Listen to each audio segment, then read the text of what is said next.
우리는 7과 다이방 이야기를 지금 계속 하고 있는데요. 지난주에 사울왕 이야기를 했습니다. 사울왕은 왕으로 시작을 잘 했지만 결국 그는 세상의 왕처럼 되어버리고 말았습니다. 그래서 하나님께 버림받게 되는 것을 우리가 살펴보았습니다. 성경이 이렇게 말합니다. 내가 사울을 왕으로 세운 것을 후회하노니 그가 돌이켜서 나를 따르지 아니하며 내 명령을 행하지 아니하였습니다. 왕이 여호와의 말씀을 버렸으므로 여호와께서 왕을 버려 이스라엘 왕이 되지 못하게 하셨습니다. 이렇게 말하고 있습니다. 우리가 알듯이 하나님이 원하는 왕은 대리 통치자였습니다. 왕이 하나님을 대신해서 즉 하나님의 뜻을 받들어 백성들을 통치하면 곧 하나님이 통치하는 것이나 마찬가지이기 때문에 하나님은 대리 통치자 왕을 원하셨습니다. 그러나 우리가 살펴본 대로 사울은 대리 통치자가 되지 못했습니다. 그래서 하나님은 사울을 대신할 왕을 준비하게 됩니다. 사울을 대신할 왕을 준비하게 됩니다. 지난주에 사무엘은 라마로 갔고 사울은 기브와 자기 집으로 갔다고 했습니다. 그러니까 큰 실망감을 갖고 사무엘이 집으로 돌아갔습니다. 라마로 갔고 사울은 자기 집으로 갔습니다. 가가지고 그래도 이 사무엘은 굉장히 이렇게 국가와 민족을 생각하는 참다운 지도자입니다. 아주 좋은 지도자입니다. 그래서 돌아가가지고 뭐 했겠어요? 사울 때문에 너무너무 안타까운 것입니다. 사실 왕으로서 위치를 잘 갖고 정말 하나님을 대신해서 나를 잘 통치했으면은 너무나 좋았을 것인데 그렇지 못하고 너무 아쉬웠습니다. 너무 아쉬운 마음에 사울의 일로 많이 슬프했습니다. 그리고 사울 왕을 생각하면 굉장히 안타깝고 또 백성들을 생각하면 염려와 걱정이 되지 않을 수가 없습니다.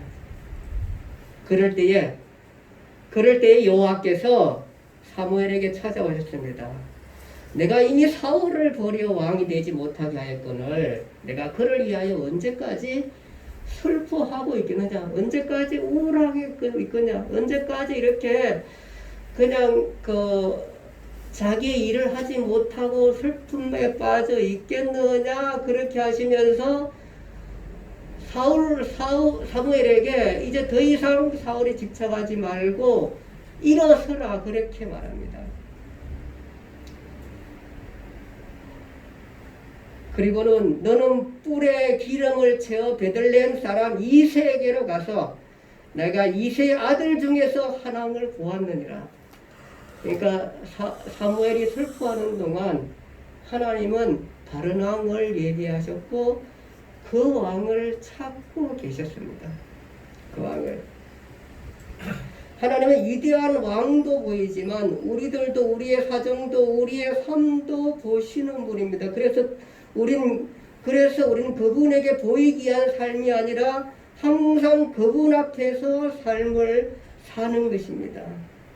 그래서 우리는 코람데오라, 아티오로 그렇게 표현하면 즉 하나님 앞에서 우리 모두는 하나님 앞에서 있는 존재라는 것입니다.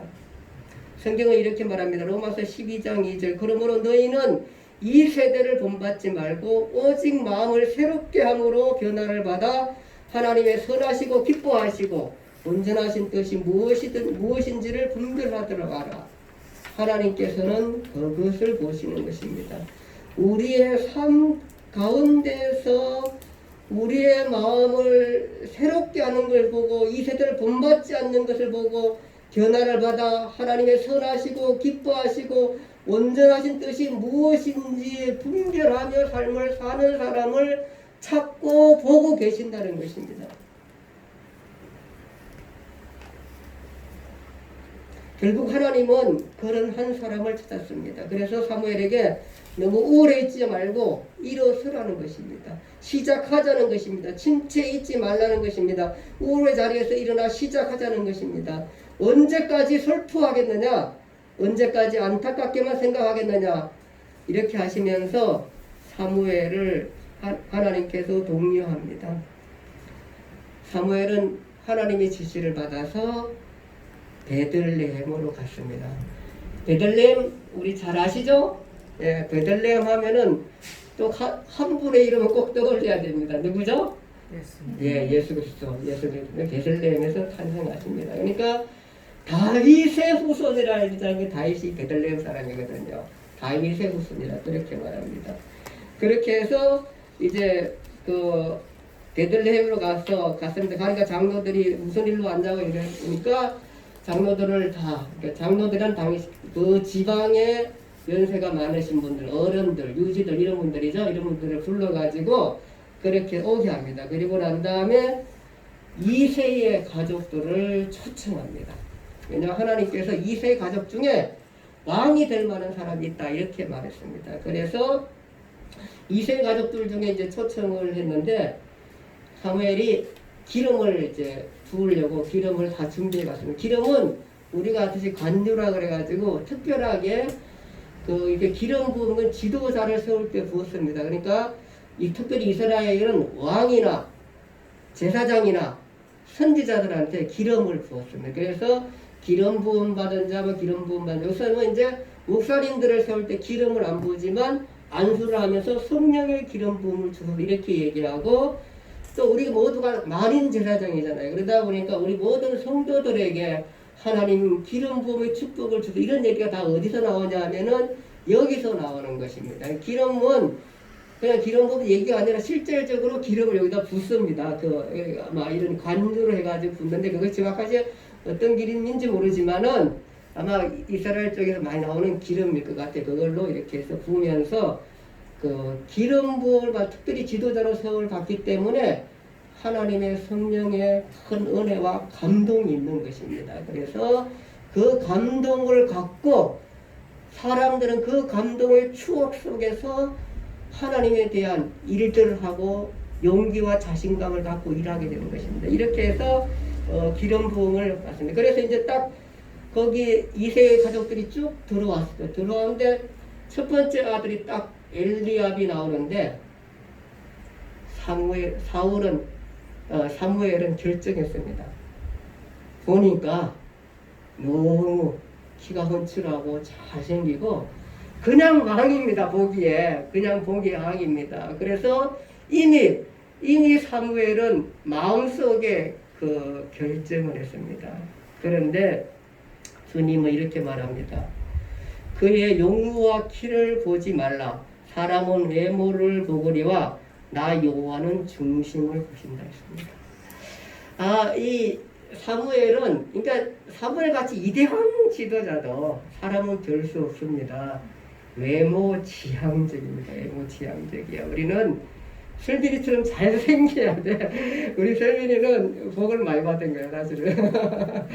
일단은, 근데 이렇게 외향적으로인데 더 중요한 것은 우리가 마음의 중심을 잘 잡는 것이 마음을 채우는 것이 너무나 소중한 것입니다. 근데 사무엘도 이게 실수를 합니다. 마음을 결정했는데 하나님이 아니라는 것입니다. 아니 또 이 사무엘은 경험이 있어요. 왜냐하면은 이만큼 어쩜 이보다 더 출중했던 한 사람이 있었어요. 그 사람이 누구예요? 사울이 이전에 세웠던 사울이 그러니까 막 다른 사람 온 그 이스라엘 사람보다 어깨 이만큼 더 크다 그랬어요. 그러니까 이스라엘 사람 이거밖에 안 오는데 자기 이만큼 컸거든요. 그 경험을 갖고 그 사람이 실패할 수 있다는 경험을 가짐에도 불구하고 엘리압이 탁 나오자마자 이미 사람은 결정했습니다. 사무엘은. 그런데 하나님은 아니라 그랬습니다. 어떤 그 교회에 그 집사님이 전도를 아주 열심히 정말로 열심히 하는 전도였어요. 그래서 교회에서 하는 전도상마다 막 다 휩쓸고 이렇게 그 받았습니다.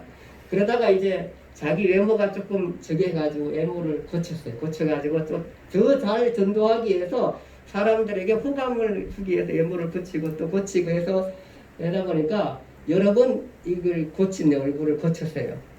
그러다가 그냥 불행하게도 교통사고를 당했어요. 교통사고를 당해가지고 하나님 나라에 갔다가 교통사고를 했는데 사경을 하면서 잠시 하나님의 나라에 가서 예수님을 만났어요.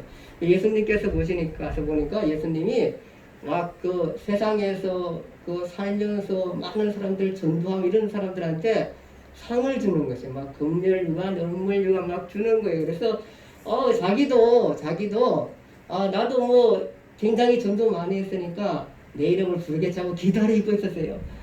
근데 나오고자 자기 이름이 안 나오고 그러더니 맨 마지막 부르고는 자기 이름이 안 나온 거예요. 그래 가서 하나님 앞에 따졌대요. 아니 하나님 어떻게 그럴 수가 있습니까? 나는 이렇게 전도를 많이 했는데 왜 내 이름을 안 불러준다고 하니까 하나님께서 이러더래요. 아 네가 그 아무개 집사냐? 네 얼굴을 하도 바꾸는 바람에 내가 알아보지를 못했다고. 내가 어떤 사람이 아무개 집사가 열심히 그렇게 전도하다가 어느 순간 이상하게 모르는 사람이 열심히 전도하더래 하나님 보기에. 그래가지고 못 알아봤다고 하는 그 우시가 얘기가 있는데 우리라는 사람은 그게 다 외모 지향적. 이게 사무엘까지도 이렇게 하니 하나님이 아니잖아요. 우리가 얼마나 부족한지 알 수 있죠. 자 어쨌든 간에 하나님은 아니라 그럽니다. 그러면서 아들들이 다 지나가는데 7 아들이 다 지나갔는데 없습니다. 그러니까 이세가 되는 아들 중에 왕이 없는 것입니다. 큰일 난 것입니다. 그래서 묻습니다. 아니 네 아들이 여기 다냐고 얘기하니까 마지막 8번째 아들이 하나 있는데 걔는 지금 걔 막내고 그래가지고 내 양을 지금 치고 돌보고 있다 그러니까 사무엘이 빨리 불러오라고. 걔를 불러오지 않으면 우리가 제사 지나고 난 이제 식사를 하는데 식사를 하지 않겠다고 그렇게 얘기를 하게 됩니다. 그래서 이제 급하게 가서 불에 데려왔더니 보니까 사무엘상 16장 12절에 보니까 그의 빛이 붉고 눈이 깨어나고 얼굴이 아름답더라. 여호와께서 이르시되 이가 거니 기름을 부으라 그랬습니다. 이 사람이 바로 누구냐 하면은 바로 다윗입니다. 예, 다윗에게 기름을 붓고 다윗이 성령의 큰 은혜에 사로잡히게 됩니다. 그런 가운데 있는데 그때 이제 그렇게 해서 이 다윗이 등장하게 되는 것입니다. 이렇게 다윗이 등장하는데 한편 이제 사울은 왕년 하나님께서 폐위하겠다 하지만 사실은 지금 왕이 폐위된 건 아니거든요.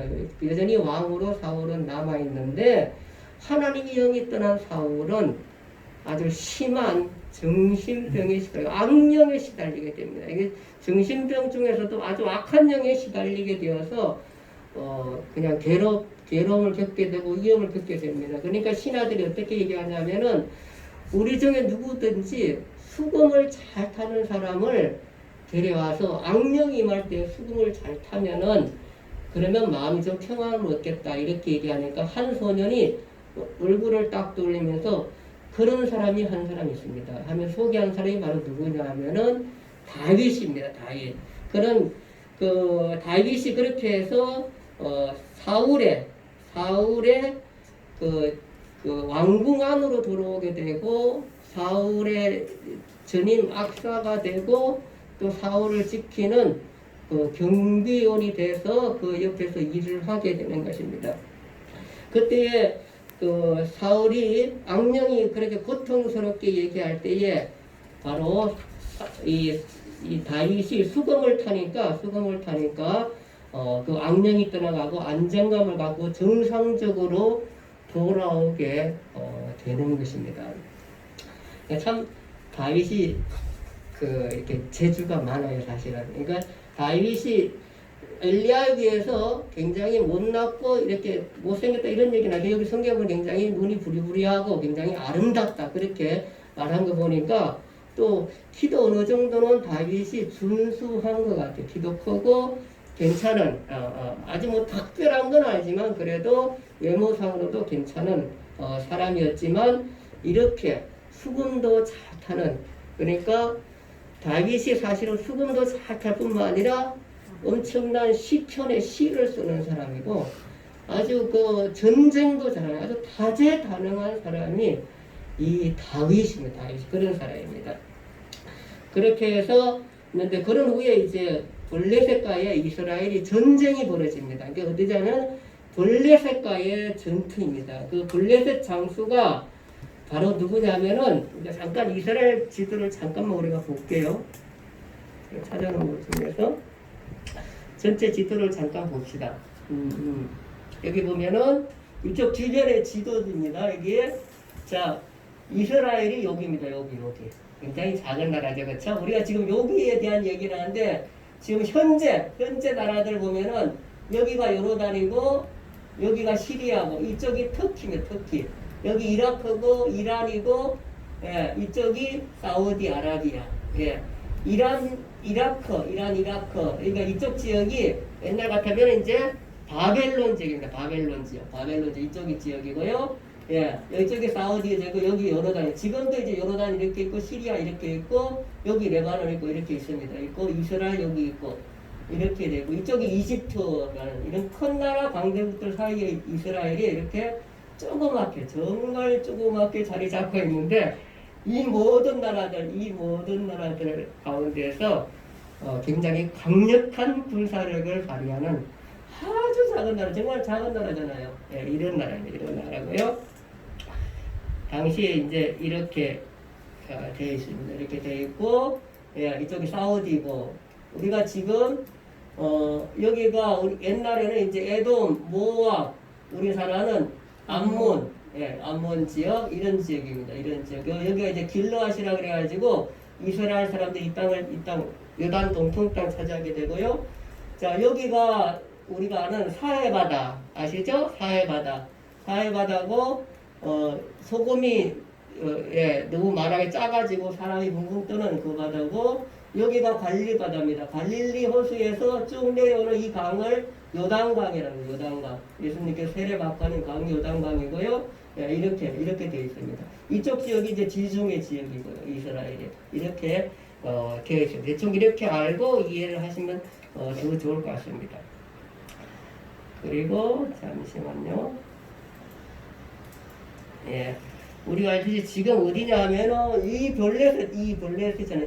그러니까 이스라엘 백성들이 이쪽 우측 창도 다 차지하고 이쪽 좌측도 다 차지했는데 요단강 좌측 차지했는데 이 블레셋이 워낙 힘이 강해가지고요. 거인들도 있고 철기를 사용하고 근데 힘이 엄청 센 사람들이라서 이 땅을 몰아내지를 못했습니다. 근데 이 블레셋 사람들 중에 지금 전투가 벌어지고 아마 이쪽 부근에서 전투가 엘라 골짜기가 있는 이쪽 골짜기에서 전투가 벌어지고 있는 것입니다. 이 블레셋이고요. 아마 이 사이에 어떤 이제 전쟁을 하고 있는 건데 그런 가운데 그 블레셋 장수가 누구냐 하면 우리가 알듯이 골리앗. 예. 설명이 알죠? 다윗과 골리앗. 늘 항상 예, 지금도 많이 사람들이 써먹어요. 어떤 대단한 그 큰 기업주와 또 거기에 있는 사원과의 법적 다툼 뭐 이런 것들 있잖아요. 아니면 거기 알바생과의 법적 다툼에서 그래서 승리하면은 다윗이 골리앗을 죽였다 뭐 이렇게 써먹고 하잖아요. 그 전투가 이 다윗과 골리앗. 이 골리앗 장수 키가 얼마냐 하면은 6급이 한 뼘이라 6급이 한 뼘. 황규급이 45cm면은 6급이시면은 얼마죠? 260. 예,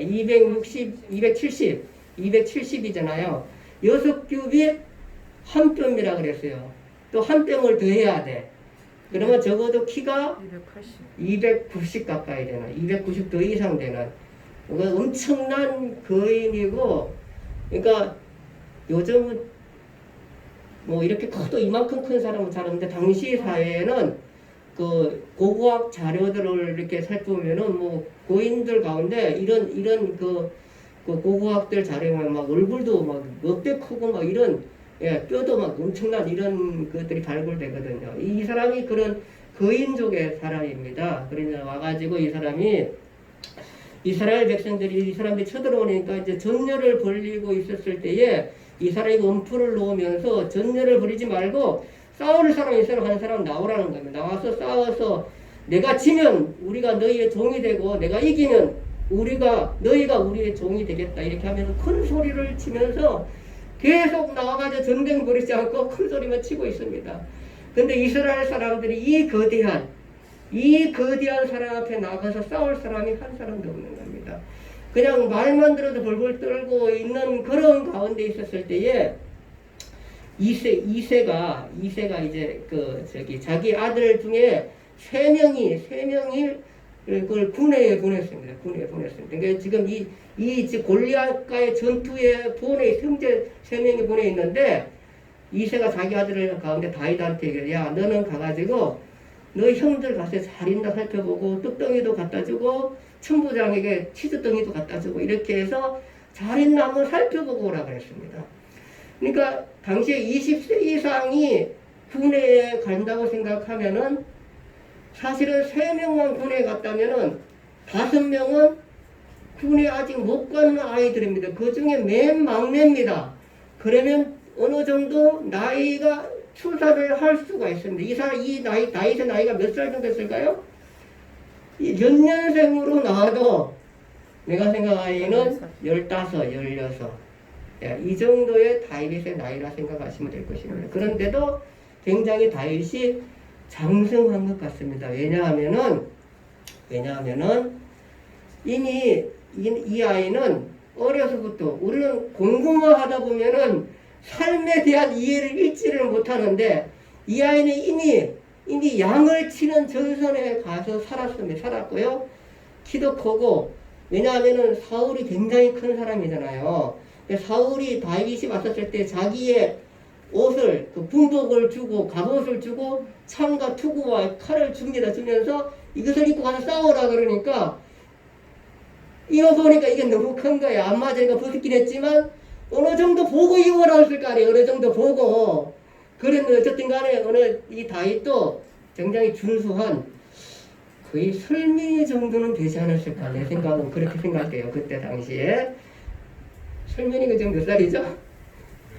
16살. 저 정도, 딱 저 정도야. 지금 다윗이야, 다윗. 아주 좋아요. 아주 딱 맞췄어. 저 정도 됐는데 이 야인이야. 밖에서 자랐어. 예. 그래가지고 이제 나가서 어쨌든 싸우려고 나가니까 보니까 사울이 불러와서 보니까 싸우겠다고 왔는데 보니까 소년이야. 그리고 저쪽 장수는 어려서부터 군사훈련이 돼 있고 어마어마한 키와 전쟁의 경험과 이런 많은 것들을 갖고 있으니까 이게 이길 수가 없는 그런 아이가 나왔는데 정말 기가 찬 거죠. 사울이 보기에 얘야 용기는 가상하지만 집에 가서 젖을 좀 더 먹고 오라 아마 이랬을 것 같아요. 뭐 젖은 아니지만 어쨌든 간에 너는 유소년으로서 저 엄청난 장군을 대신할 사람 못 된다 이렇게 말할 때 다윗이 뭐라 그러냐 자기를 높여하는데 주여종은 어릴 때부터 아버지 양을 치는데 양을 지키면서 사자나 곰이 와서 새끼를 물어갈 때에 물어가면 따라가서 그것을 치고 그 입을 돌리고 거기에서 새끼를 꺼냈다는 거 아닙니까? 꺼내고 나면 이 사자가 자신을 물려 뜯을 거 할 때 수염을 잡고 사자를 죽였다고 그렇게 말합니다. 아마 이런 경험 있는 거 보니까 힘이 대단한 야인으로 자라면서 힘이 대단한 다윗의 나름으로 그런 용기가 있었었고요. 그리고 이렇게 말합니다. 사자와 곰도 쳤은즉 살아계신 하나님의 군대를 모욕한 이 할례받지 않은 블레셋 사람을 내가 왜 못 이기겠습니까? 나를 보내달라고 그렇게 얘기합니다. 이렇게 허락받고 이제 전투에 나가게 되고 갑옷도 안 입고 나갈 때에 그냥 물맷돌 돌 5개 매끈매끈한 돌 5개와 물매를 가지고 나가게 되고 그렇게 나가니까 거기 블레셋 장수 골리앗이 보니까 이 기가 찬 거죠. 그러면서 뭐라 하면 장수가 너가 나를 개로 여기고 손에 막대기를 가지고 나왔느냐 내가 너를 공중에 새가 들짐승의 밥이 되게 하리라. 이거 뭐 우습죠 사실은. 너무 그러니까 얼마나 군대가 없으면은 저 유소년을 보냈을까 이렇게 생각했을 것입니다. 그리고 군복도 안 입고 이렇게 왔습니다. 그때 다윗은 이렇게 말합니다. 너는 칼과 단창으로 내게 나오거니와 나는 만군의 여호와의 이름과 내가 모욕하는 이스라엘의 군대의 하나님의 이름으로 내게 나아가노라. 오늘 하나님께서 너를 내 손에 넘기시리니 내가 너를 쳐서 내 목을 베고 블레셋 군대의 시체를 오늘 공중에 세워 들짐승의 주 온 땅으로 이스라엘에 하나님이 계신 줄을 알게 하고 또 여호와의 구원하심이 칼과 창에 있지 아니함을 이 무리에게 알게 하리라. 전쟁은 여호와께 속한 것인즉 그가 너희를 우리 손에 넘기시리라. 네. 다윗은 하나의 무기가 있었습니다. 다윗이 이 전쟁에서 이길 수 있던 것은 하나의 무기를 갖고 있는 것입니다. 자, 이렇게 하자 이 말이 끝나자마자 블레셋 장수가 강칼로 내치려고 성큼성큼 그럽니다. 이게 막 땅이 진동할, 걷기만 땅이 진동할 것 같아. 2m 90이 슬금슬금 걸어오니까. 근데 다윗은 재빠르게 그에게로 달려가더니 물매를 던져가지고 정확하게 이마 정수리에 마치 고기만 피어있는 어쩜 갑옷에 다 투구에 가려져 있는 그 가운데 정확하게 피어있는 거기 이마를 정통으로 맞추게 되는 것입니다. 매끈한 돌. 그러니까 이 골리앗 2m 90이 마치 큰 고목나무가 쓰러지듯이 그냥 넘어집니다. 용기를 잃었던 온 이스라엘이 막 산호성을 지르며 쳐들어가가지고 블레셋과의 싸움을 이기게 되는 것입니다. 자, 이렇게 승리한 이유는 다윗에게는 평상시 생활훈련이 잘 되어 있는 사람입니다. 이 사람은 양을 지키면서 곰과 사자 가운데 양을 지키면서 얼마나 많이 이 물맷돌을 던졌을까요? 그리고 그 연습을 얼마나 많이 했을까요? 예, 그 아버지 양떼 하나 지키려고 했을까요? 얼마나 정확하게 맞출 수 있는지 정말 대단한 사람입니다. 근데 이 세상에 놀라운 일이 뭐 이런 거 보면은 정말 우리가 보기에도 기가 막힌 사람들이 많이 있어요. 저거는 안 되는 것 같은데 뭐 이렇게 날리는 걸 던지면은 여기서 그냥 눈 감고 던지도 너무 골대에 집어넣고 하는 사람들이 있어요. 이렇게 던지면은 그냥 눈 감고 던져요. 뭐 이게 탁구 이걸 맞추는데 이게 있는데 탁구 공을 해가지고 뭐 이게 맞추는 거라든지 뭐 그 뭐야 저기 촛불 끄는 거 이런 거 보면은 그냥 실수도 할 것 같은데 물론 그 실수하는 거 다 빼고 촬영하는지 모르지만 다 맞췄을 거예요. 그런 거. 그러니까 그 훈련을 이렇게 기가 막힌 거예요. 그런데 이 다윗이 얼마나 많이 훈련했을까요? 그리고 정확하게 그렇게 생활에 훈련이 되어 있는 사람입니다. 잠언서 22장 29절에 내가 자기의 일에 능숙한 사람을 보았느냐 이러한 사람은 왕 앞에 설 것이요 천한 자 앞에 서지 아니할 것이라. 하나님께서는 이런 훈련된 모습 가운데 사람들을 쓰시게 되고 우리는 누구든 지도자가 되기 위해서는 능숙한 사람이 되어야 한다는 것입니다. 이렇게 능숙한 사람이고 또 다윗은 승리의 경험을 가진 사람입니다. 사자와 곰의 싸움에서 늘 승리했고 그런 경험이 그로 하여금 용기를 갖게 됐고 무엇보다도 다윗은 이런 그의 그 생활 훈련과 경험을 통해서 하나님이 함께 하시면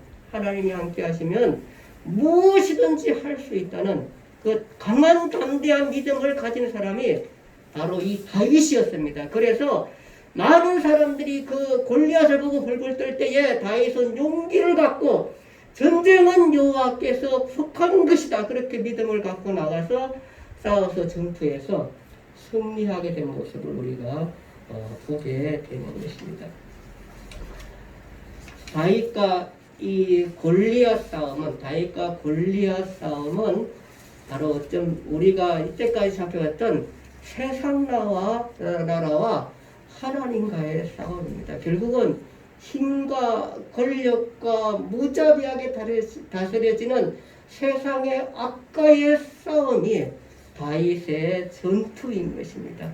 지금의 전쟁은 바로 뭐냐면은 미국과의 중국과 그 전쟁이 어느 나라가 우리 편이냐가 아니라 지금의 전쟁은 악과 하나님 없는 세상과의 싸움이 그리스도인의 전투인 것입니다.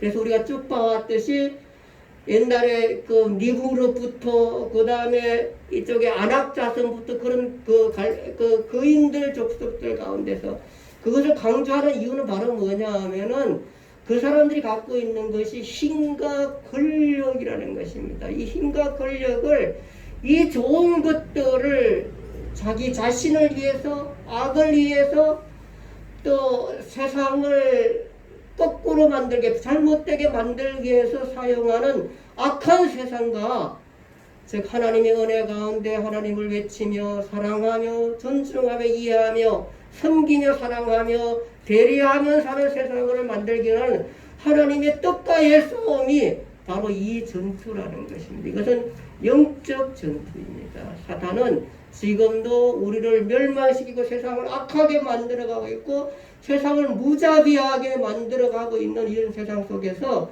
하나님은 그런 세상이 아니라 선한 삶, 아름다운 것들을 추구하고 만들어내는 세상을 만들기 위해서 그리고 죄 속에서 구원받기 위한 그 세상을 만들기 위해서 우리가 싸운다는 것입니다. 그것이 다윗의 전투인 것입니다. 그리스도가 이 땅에 오셔가지고 온 인류의 죄를 위해서 십자가에 못 박혀 죽으셨습니다. 그 죽으시면서 우리의 모든 죄과의 싸움에서 주님은 승리하셨고 부활하심으로 말미암아 우리에게 영원한 삶을 주셨습니다. 그러므로 그리스도인들의 싸움은 결국은 뭐냐 하면은 승리한 싸움을 사는 것입니다. 우리가 때론 무너지고 때론 아파하고 때론 넘어지고 때론 초라하고 때론 비참한 처지에 거할 수도 있긴 하지만 세상 가운데 그러나 하나님은 우리를 영화롭게 하시고 복되게 하시고 우리를 마침내 아름답게 만들 것입니다. 그래서 승리하게 우리를 만드실 것입니다. 우리는 그 싸움을 싸우는 거예요. 왜냐하면 주님이 승리하셨기 때문에 하나님은 우리의 삶을 그렇게 만들어 가셔서 반드시 우리의 삶을 승리하게 그렇게 만드실 것입니다. 그것이 다윗의 싸움입니다. 다윗의 싸움입니다.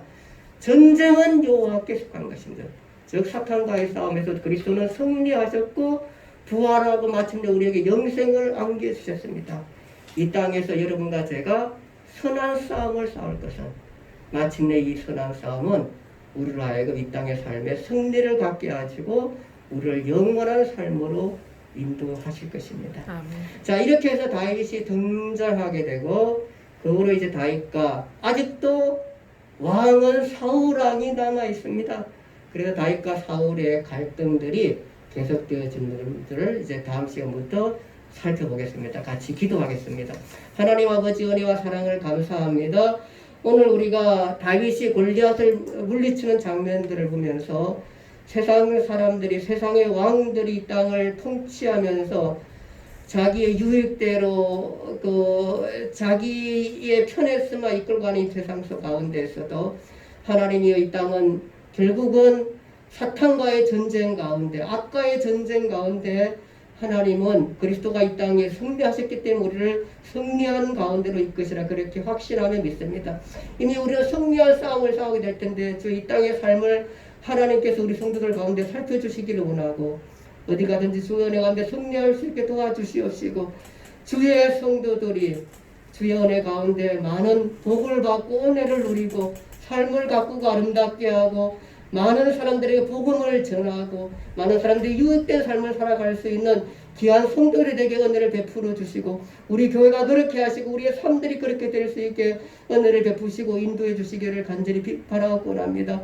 우리 성도들 이 땅의 삶을 살아갈 때 하나님이 저희 삶을 건강케 하시고 부유케 하시고 행복할 수 있게 하시고 아픈 부분들을 치료하게 하시고 새롭게 하시고 은혜 가운데 거할 수 있는 은혜를 허락해 주시고 환경이 나아질 수 있게 해주시고 복되게 해주시기를 간절히 바라고 나오며 예수님 이름으로 기도드리옵나이다. 아멘.